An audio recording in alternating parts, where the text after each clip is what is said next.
A gente vai trazer algumas curiosidades, algumas informações para vocês. No final também vai ter sorteio, que a Hipátia vai estar divulgando o linkzinho ali do Formers aí no chat. Então aproveitem, porque tem 3 sorteios que vão acontecer. E acho que para começar a gente pode se apresentar, né? Como a gente tem hoje na empresa pessoas ali que compreendem também PCDs, então vale a pena a gente apresentar de uma maneira bem coerente, adequada para todo mundo aí nos conhecer. Quer começar, Zazá? Você que está na primeira fotinha. Beleza.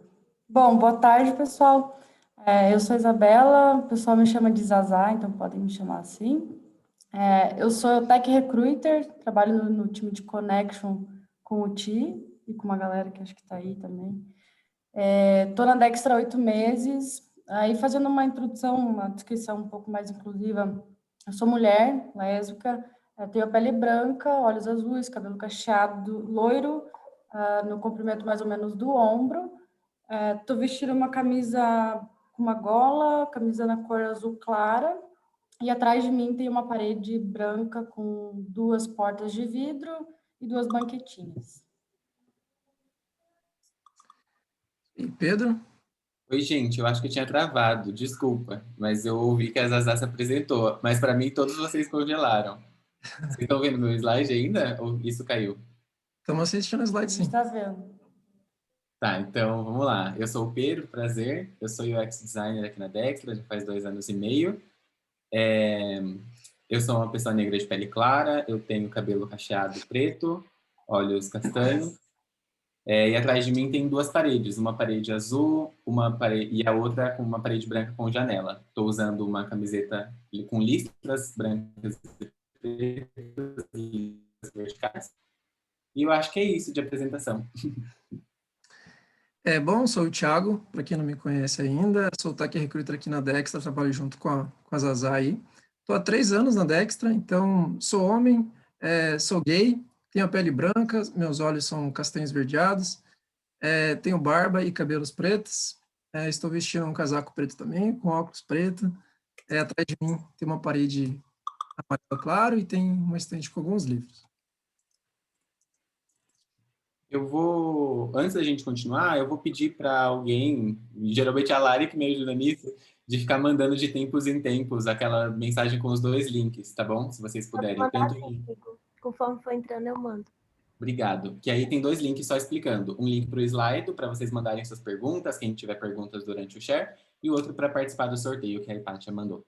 Tá bom? Acho que é isso. Vamos lá. Para começar esse share sobre história e a sigla LGBT, a gente precisa andar uma casinha antes e explicar alguns conceitos que são muito importantes para a gente entender toda essa sigla. O primeiro deles é da identidade de... Vou falar dos 4 e eu explico cada um, né? Que é a identidade de gênero, orientação sexual, sexo biológico e expressão de gênero. Apesar dos nomes serem parecidos, essas coisas significam coisas diferentes. E é muito importante a gente explicar o que cada uma delas significa antes da gente entrar na sigla em si. A identidade de gênero é como uma pessoa se vê ou ela sente, né, que ela pertence. Tem a ver com a identificação mesmo. Ela pode se identificar como uma mulher cisgênero, como um homem transgênero, ou até com nenhum desses dois, mas é muito, muito mais do como a pessoa se vê, como ela se enxerga no mundo. E a orientação sexual é aquilo que a pessoa se atrai. É muito ligado a esse sentimento, né? Então, é uma pessoa homossexual, a pessoa que se atrai por alguém do mesmo gênero, né? Da mesma identidade de gênero. A pessoa heterossexual, quem se atrai por pessoa do outro, da outra identidade de gênero. Então, a orientação é muito mais sobre o sentimento e a identidade de gênero é sobre como você se sente, como você se identifica. O sexo biológico é uma característica, como o nome diz, biológica, né? Então diz respeito aos órgãos genitais, hormônios, cromossomos, se a gente quiser entrar nesse sentido, mas é muito mais ligado a essa questão biológica, né, de nascença. E a expressão de gênero é muito mais sobre como você se apresenta para a sociedade. Então, eu posso me identificar como homem, mas a minha expressão de gênero, ou seja, os meus costumes, as roupas que eu uso, os meus interesses, o jeito que eu me apresento, ser relacionado ao feminino. Então, são 4 questões ali que às vezes se confundem, muitas pessoas misturam essas 4 coisas, principalmente as 2 primeiras, mas todos nós, né, independente de qual é a sua classificação, nós temos pelo menos um para esses 4, todo mundo aqui, seja você hétero, gay, lésbica, homem, mulher, todos nós temos 4 critérios aí para a gente se identificar nesse espectro. Eu acho que é isso, para a gente começar. Bom, aí falando da primeira letra da sigla, o L representa lésbicas, então são mulheres que sentem atração por outras mulheres. No meu caso, por exemplo, eu sou mulher e eu me sinto atraída por outras mulheres, outra mulher, né? Porque eu namoro a Miriam, inclusive, que é Scrum Master aqui na Dextra, mas é uma mulher que se sente atraída por uma mulher. O que não é legal quando você vai conversar com uma pessoa, se referir a uma pessoa que é lésbica. Não é legal você falar sapatona, não é legal chamar de cola velcro, caminhoneira, enfim, são termos que acabam sendo muito pejorativos quando você vai se referir a uma pessoa lésbica. Pode passar. Agora voltou. É que estava caindo, Pedro, a apresentação. Eu vou ficar parada aqui, acho que estava dando erro quando eu tentava voltar. Desculpa. Beleza.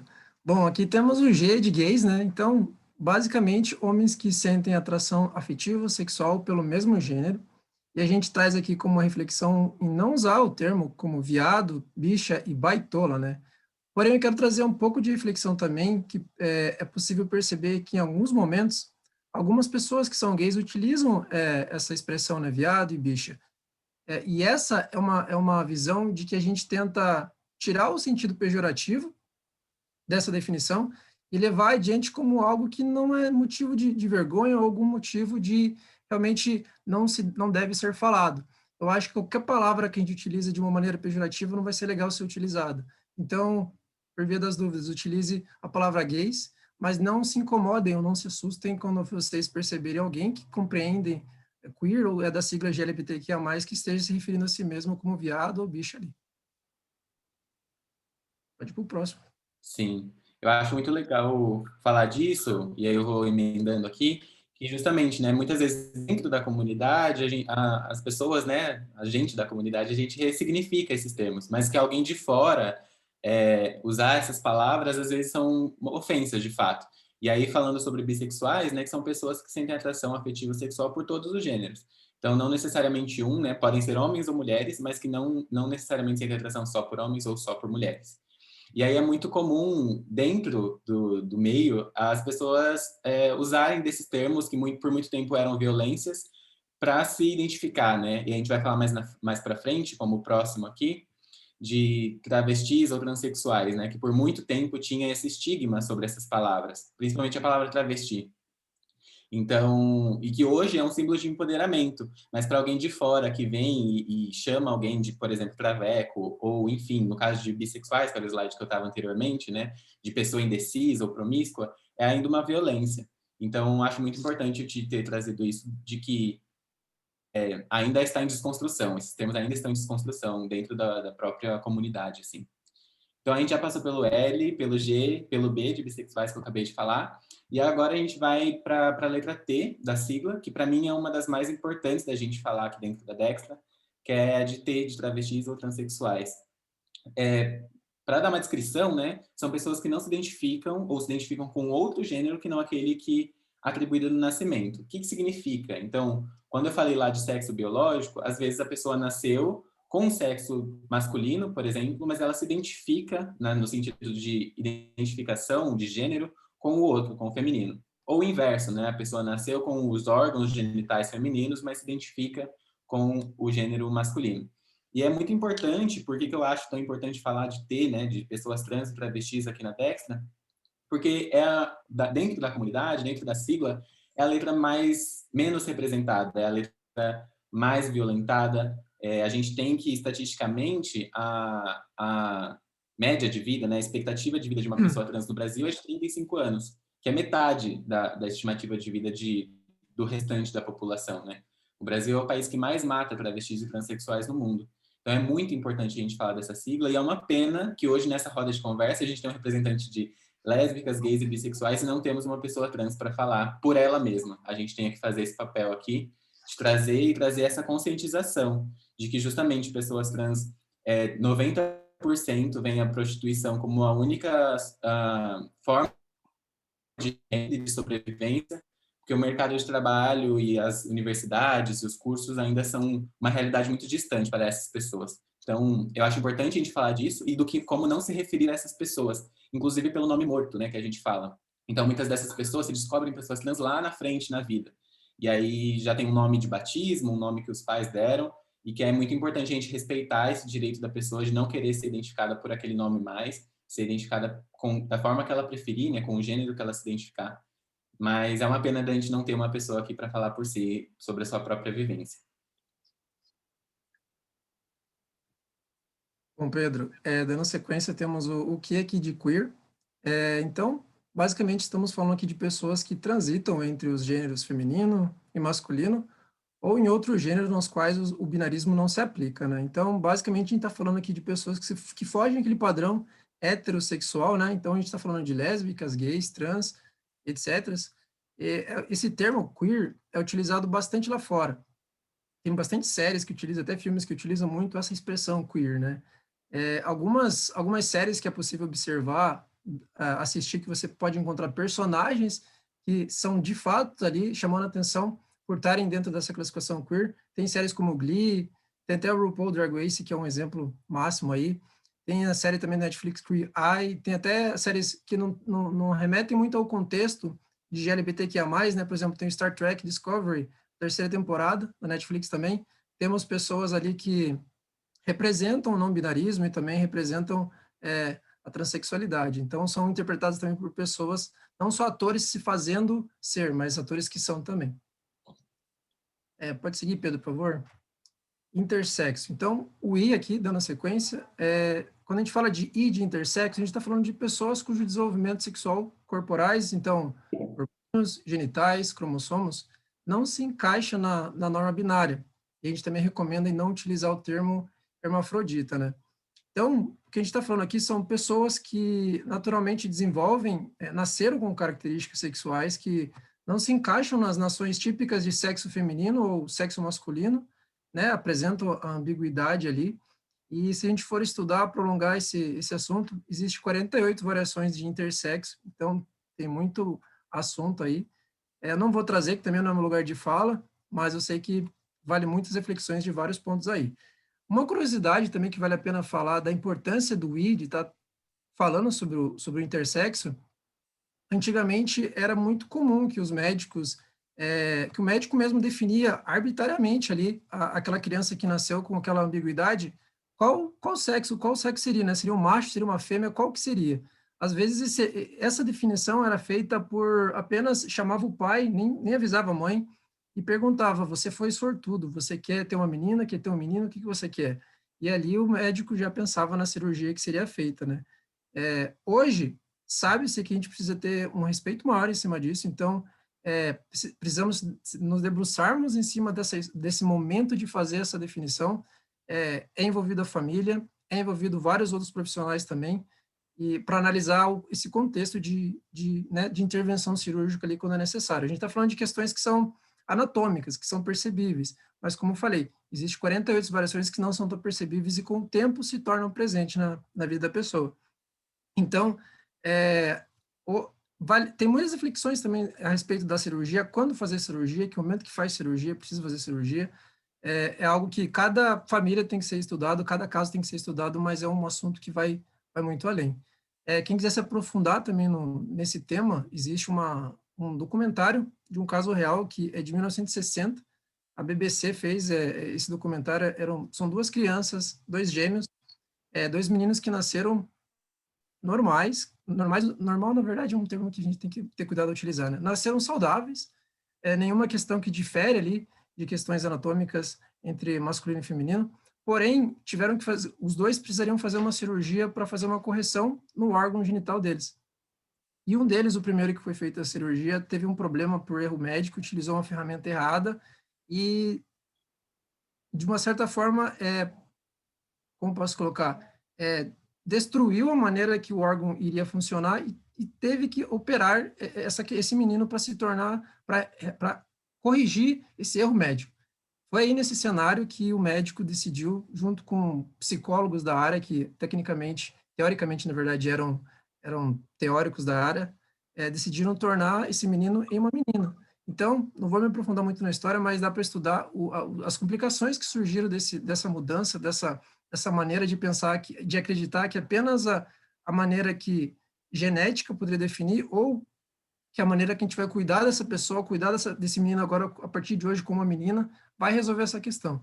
Então, acho que serve como uma reflexão de que o ser humano é biopsicossocial, não é só a genética que define, não é só o aspecto social que ele está inserido que define, vai muito além mesmo. Ô, Ti, só um ponto nisso que você comentou, que muitas dessas cirurgias, como é algo, para alguns casos de pessoas intersexo, são características visíveis, muitas dessas cirurgias são feitas no pós-parto, assim, né? Assim que a criança nasce. Exatamente. E muitas delas não são necessárias, assim, nenhuma daquelas características comprometeria a vida da pessoa ou qualquer funcionamento biológico. Então, é uma decisão totalmente arbitrária dos pais, dos médicos, dos profissionais envolvidos, sendo que seria uma condição biológica normal de vida, mas que tem essa intervenção arbitrária de alguém, né? Então, hoje se traz esse discurso para essa decisão ser cada vez mais da pessoa, quando ela estiver decidida, quando ela tiver idade, quando ela tiver noção sobre o próprio corpo, e muito menos nessas questões arbitrárias que por muito tempo vinham acontecendo, como esse relato que você trouxe.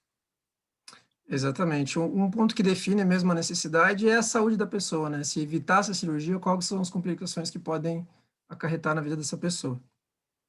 É isso.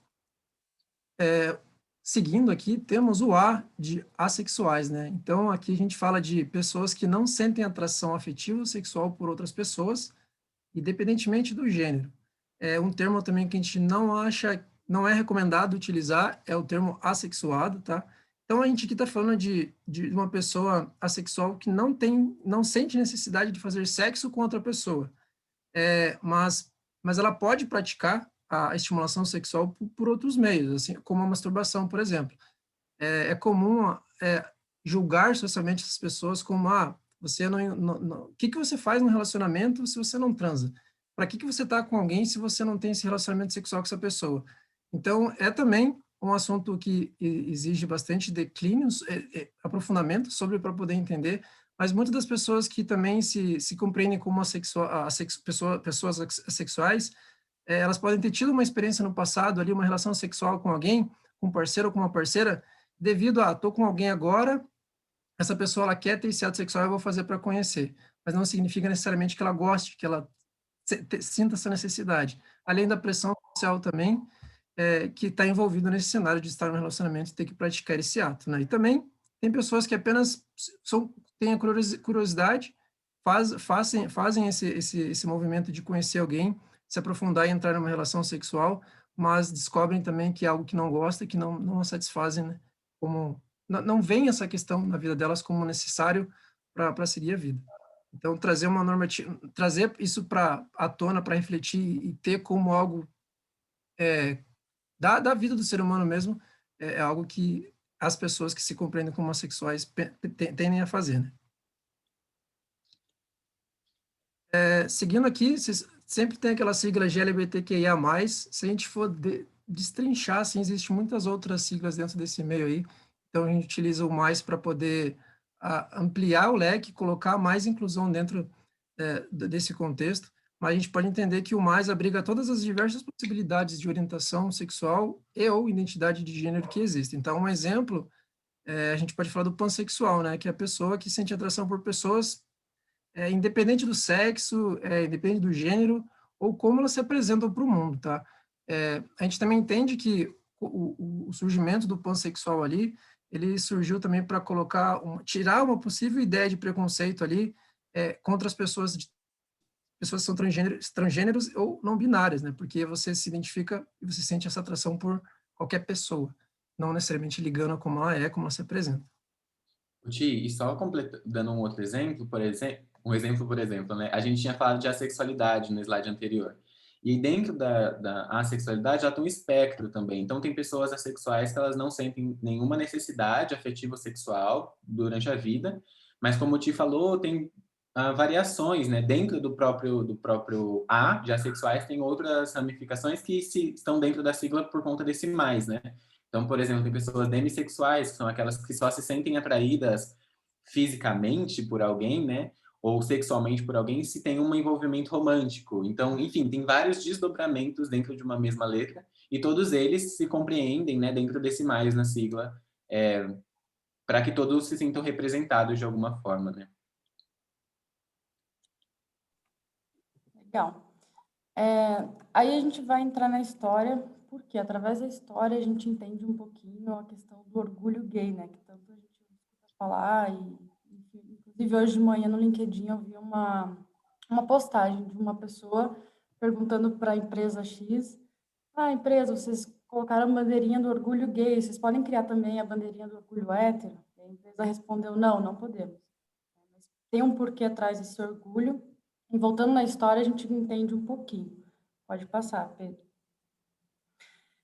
Bom, até a década de 60, nos Estados Unidos, ser gay era ilegal. Então, a homossexualidade era considerada como um crime, né? Os homossexuais eram perseguidos, os veículos de comunicação, televisão, jornais, enfim, faziam propagandas contra a homossexualidade. Então, diziam que era doença, que precisava ser tratado. Aí a gente sabe das terapias superinvasivas que foram feitas, enfim. Não vou me aprofundar muito por conta do tempo, mas essas pessoas, nessa época, se eram pegas no ato, né? Ou seja, se um homem era pego ali beijando outro homem, ele era preso. Ele perdia todos os direitos, se estava trabalhando, perdia o emprego, não podia mais trabalhar, tinha um nome publicado no jornal, enfim, virava um inferno a vida da pessoa, né? Mas tinham lugares em Nova York, né, nos Estados Unidos, mas aqui em Nova York, que as pessoas LGBT sentiam talvez uma forma de sentir um pouco mais livre, elas conseguiam frequentar esses lugares. Um deles é o bairro Village, e nesse bairro existiam alguns bares, eram bares clandestinos, né, até porque, como na época ser homossexual era ilegal, os bares não podiam vender bebida, não podiam receber essas pessoas, então eram portinhas, às vezes tinha senha para entrar no bar, era porãozinho, tudo muito escondido, assim. E esses bares eram, inclusive, liderados ali pela máfia na época, né? A máfia sabia da possibilidade da polícia entrar e fechar tudo e prender todo mundo, então, às vezes, rolava propina, enfim. Mas, quando isso não acontecia, a polícia baixava e prendia geral, né? Só não prendia, olha que loucura, só não prendia a pessoa que tivesse usando pelo menos 3 peças de roupas consideradas do gênero da pessoa, ou seja, se eu sou mulher, eu tinha que estar vestindo calcinha, sutiã e um vestido, senão eu ia ser presa. Então, a lei naquela época, isso era lei, né? Não era nem o preconceito em si, era lei, não permitia as pessoas se montarem, né? As drags, enfim. Então, se você era homem, estava lá segurando uma bolsa ou tinha uma peruca, enfim, você podia ser preso. Até que em 1996, onde ocorreu, né, a rebelião de Stonewall. Stonewall é um desses bares, né? Em 1996 era a época de eleição e o prefeito queria se reeleger. Aí vocês sabem bem o que acontece nessas épocas, né? O prefeito começou a demonstrar serviço, né? Queria se reeleger, aí começou a trabalhar. E uma das formas que ele começou a trabalhar foi repreendendo as festas das gays, né? Então começou a pegar pesado, falando: ó, vamos lá, fechem tudo mesmo e tal. E aí nessa noite, no dia 28 de junho, a polícia baixou no bar no Stonewall, só que pela primeira vez o público LGBT que estava no bar não admitiu que a polícia saísse prendendo todo mundo. Aí foi a rebelião, foi revolta, foi cadeira voando, foi garrafa quebrando, aquela loucura, assim. O bar ficou todo quebrado, foi generalizado ao ponto da polícia pedir reforço, a coisa foi para a rua, né? A galera saiu do bar, foi para a rua. Quem estava fora do bar veio ajudar a população LGBT que estava ali lutando. Então foi uma noite assim bem cena de guerra, assim, mas muito memorável por essa questão. Aí isso se estendeu ali por mais 10 dias. No dia seguinte o bar abriu de novo. Mas por que foi importante? Porque foi nessa noite, né, nessa ocasião específica, que o público se deu conta: opa, peraí, nós não somos só os excluídos, né, os oprimidos. Nessa época o público LGBT não se via como um grupo, né, um grupo de força. Então nessa noite a galera percebeu: opa, peraí, a gente também consegue revidar, não é porque a gente tem a voz fina, não é porque a gente é gay que a gente não tem força, que a gente não é unido, né? E aí que vem o tal do orgulho gay, né? Essa questão, porque aí também começou a conquista pelos direitos depois disso, né? Então, a questão do orgulho não é, o meu orgulho de beijar uma boca, não, é o orgulho dessa força, dessa união, da questão de correr atrás, né, das conquistas, enfim. E por isso fala-se, né, através da história bem resumida aqui, mas fala-se do orgulho gay. Um ano depois dessa rebelião em Stonewall, aí começaram as marchas, né, nos Estados Unidos, se não me engano, foram 10 mil pessoas na primeira marcha, começou pequena e as pessoas foram se juntando ali, até que 10 mil pessoas participaram da primeira marcha nos Estados Unidos, em Nova York especificamente, né, aí Los Angeles e Chicago também fizeram as marchas. E no Brasil, a primeira marcha foi acontecer só em 1997, gente, então 25 anos atrás. Eu tinha 2 anos de idade, assim, é muito recente. Nessa época da primeira parada do orgulho no Brasil, as pessoas, né, os homossexuais, não podiam adotar filhos, não podiam casar, não podiam trocar de nome, não podiam doar sangue. E aí, com muito orgulho, ontem aconteceu a 25ª parada, né, foi online por conta da pandemia, Covid, enfim, mas aconteceu e hoje a gente vê com muito orgulho os homossexuais podendo fazer, né, tendo todos esses direitos de adotar, de casar, de doar sangue, enfim. E trazendo um pouquinho da história, assim, que a gente entende por que fala-se tanto do orgulho. É isso. Um outro exemplo de data que a gente comemora, né, que aconteceu no dia 17 de maio aí, mais de 30 anos, apenas 30 anos, na verdade, né? Então, em 1990, ali no dia 17 de maio, é o Dia Internacional contra a Homofobia, Transfobia e Bifobia. Esse dia é marcado porque foi nessa data que a OMS retirou a homossexualidade da classificação internacional de doença, né? Então, por que essa data se tornou importante? Primeiro porque a gente leva para os profissionais de saúde que não tem algo para tratar, né? A gente não precisa olhar as pessoas como uma pessoa que precisa de cura, que tem uma doença, né? Então não tem nada para ser tratado ali. Principalmente para os profissionais de saúde que acabam envolvendo demais nesses assuntos também, que acabam chegando em consultório, psicólogos ou psiquiatras, essas questões. A gente evita também possíveis tratamentos como tratamentos de cura gay, terapia de reorientação sexual. Eu acho legal trazer para reflexão também a dor que uma pessoa pode sentir quando, por exemplo, né, você tem na família uma pessoa que é gay e os pais acreditam que tem que fazer uma terapia de conversão, tem que curar isso. Então, você leva essa pessoa obrigada a ser, digamos que seja um menor também de idade, para fazer uma terapia e ali ela nem se compreende ainda, ela não se entende o que ela tem, o que ela é, o que ela gosta, enfim, e ela acha que ela tem uma doença, que ela tem que curar isso, ela tem que tirar isso dela. E não se tira isso dela. Um caminho que pode acabar com muitas pessoas é indo para o suicídio, porque você se vê incompatível, você se vê tendo algo errado, que você não consegue se curar, não tem remédio, enfim. Você vai de uma terapia para outra terapia, para outra terapia, achando que vai ter uma que vai ser agora que vai existir. Então, a importância de retirar a homossexualidade como uma doença é para evitar e prevenir as pessoas que não existe um tratamento como cura gay ou terapias que são relacionadas, né? E ainda a gente obriga profissionais, como eu falei, psicólogos, psiquiatras, a seguir um código de ética para não oferecer também essas terapias que não servem para nada, não servem para, na verdade, servem para levar sofrimento para as pessoas, mas você tem que seguir esse código para poder operar enquanto profissional. Então, a retirada não só ajuda as pessoas que se viam com um rótulo de doentes, mas ela também guia muitos profissionais a saber como tratar das pessoas que chegam em seu consultório. Então, se chega uma pessoa no consultório querendo um atendimento para entender essa situação, não se segue para um movimento de cura, se segue para um movimento de entendimento do que é isso que tá surgindo, né? E é até legal entender também, imaginar a cabeça de uma pessoa, né? A gente está falando aqui de como eu nasci, eu sou macho, sou fêmea, eu gosto de homem, eu gosto de mulher, eu não me identifico com o meu corpo. Imagine você indo para o espelho, olhando para você, homem, né? Nasceu com pênis, tem barba, olha no espelho, mas não se compreende assim, não se sente assim. Isso é como você está se vendo, mas você ainda tem uma orientação sexual que também, né, não é o que a maioria das pessoas ao teu redor tem.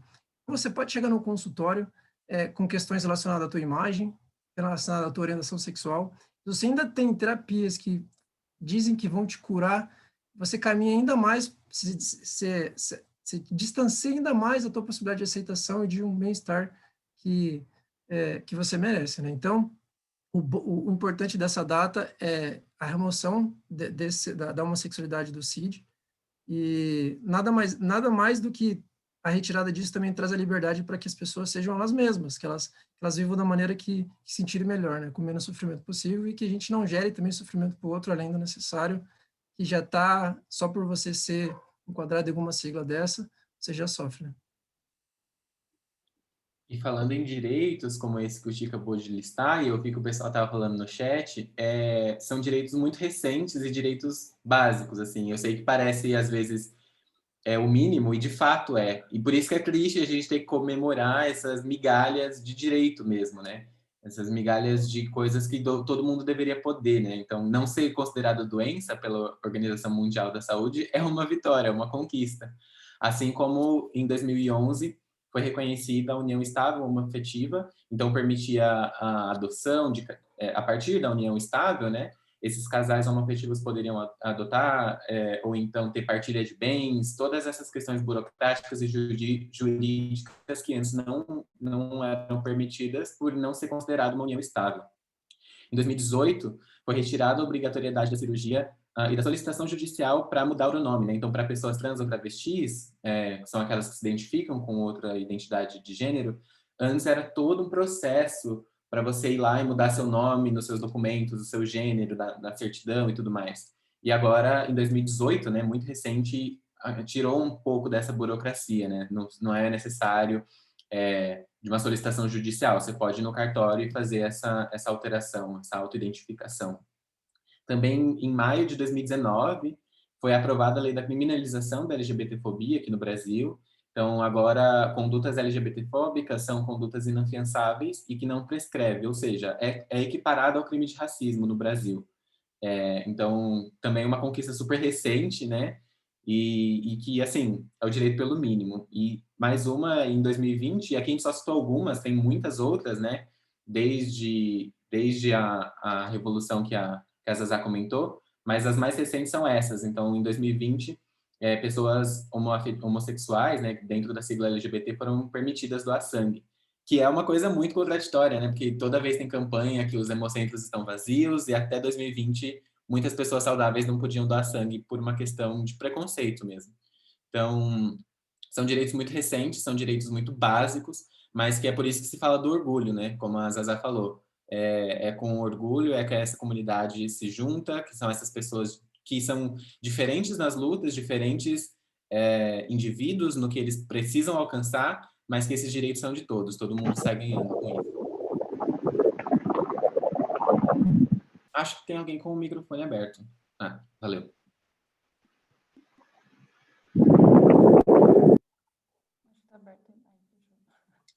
Bom, conteúdos importantes, a gente colocou alguns links aqui, então o Disque 100, que na verdade é o Disque Direitos Humanos, né? Ele compreende não só o serviço voltado ali para a população LGBT, mas para todas as questões, né, como violência, enfim, toda a questão dos direitos humanos, mas a gente usa o Disque 100 para denúncias, né, encaminhamento, monitoramento, também das questões que conduzem ali à violência,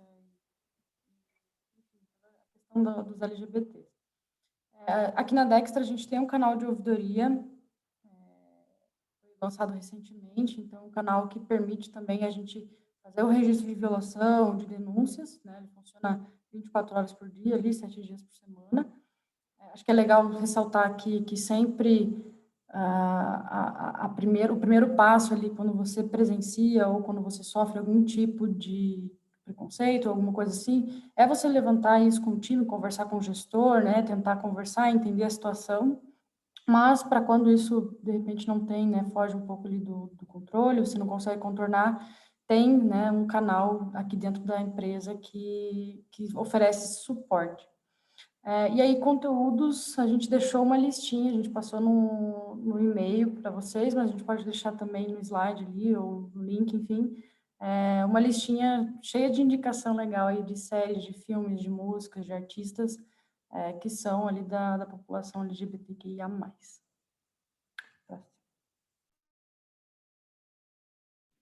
Eu perdi onde desmutava aqui, mas esse share foi organizado pelo Comitê de Diversidade na Dextra, o DIV, e a gente fez, assim como todos os outros, assim como é a nossa busca, né, como comitê, trazer o conhecimento para que a partir dele a gente consiga identificar os nossos erros, os nossos vieses, as coisas que a gente pratica, às vezes erroneamente e sem saber, e a partir disso a gente conseguir mudar. Então a ideia aqui não é dar lição de moral, a ideia não é trazer ideologia de gênero, como algumas pessoas acreditam, é realmente trazer um conhecimento sobre realidades que às vezes não são a nossa. Como a gente disse aqui, a gente não tem pessoas transexuais na Dextra, então a gente traz esse conhecimento, deixa todo mundo sabendo, para que a gente possa identificar essa falta, né? Identificar quando a gente não está fazendo as coisas direito e a partir disso conseguir mudar num aprendizado coletivo. Assim. Então é muito do que o comitê se propõe a fazer aqui dentro do Dextra e é sobre isso que a gente queria falar hoje. É isso aí. Eu acho que, assim como eu, como o Pedro, como a Zazá, cada um está aqui porque acredita, porque se compreende alguma sigla, ou até não por estar numa sigla, mas por vocês, 72 pessoas ao todo estão aqui. É algo que me motiva muito de estar aqui hoje também, compartilhando um pouco desse contexto aqui de diversidade, de GLBTQIA+. Eu acho que um exemplo simples do porquê que me faz enfrentar isso e estar aqui conversando é algo que eu fiz aqui antes de entrar no Share, e dá para qualquer um fazer, com vários tipos de temas, que vocês podem ter um pouco de resultado que eu acho que justifica a gente estar aqui hoje, né? Então, por exemplo, eu pesquisei no Google ali, pai espanca filho gay, logo antes de entrar aqui no Share. E vou pegar 3 resultados que são os principais que vem ali, né? O primeiro é: vizinhos gravam áudio para denunciar à polícia pai suspeito de agredir o filho de 14 anos por ser gay. Um outro exemplo é: pai espanca o filho que brincava com batom em Minas Gerais. Um outro exemplo sobre o link aqui: após descobrir que o filho é gay, pai corta a garganta do garoto. Então, assim, não é só saber as siglas, não é só trazer a importância das siglas, não é só ver as pessoas ali demonstrando todo o orgulho na parada que existe. Mas cada sigla, cada pessoa que se compreende numa sigla tem uma história por trás de estar ali e tem uma necessidade do porquê trazer como orgulho isso.